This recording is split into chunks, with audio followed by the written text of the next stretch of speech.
নমস্কার, সৃজন বলছি। যাদবপুর লোকসভা কেন্দ্রের বামফ্রন্ট মনোনীত কংগ্রেস সমর্থিত সিপিআইএম প্রার্থী সৃজন ভট্টাচার্য।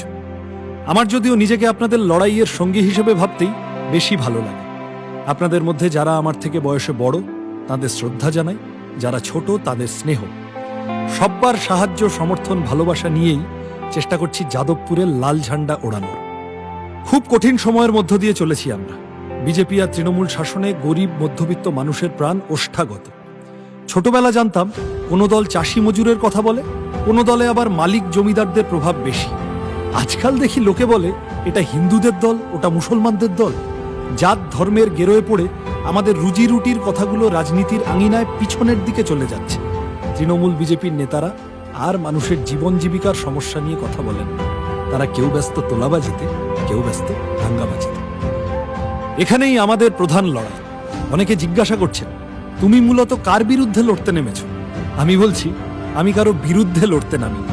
আমি নেমেছি রুজি রুটির কথাগুলোর পক্ষে। অন্ন, বস্ত্র, বাসস্থান, শিক্ষা, স্বাস্থ্য, কর্মসংস্থানের কথাকে রাজনীতির মূল স্রোতে ফিরিয়ে আনাই আমাদের প্রধান কাজ।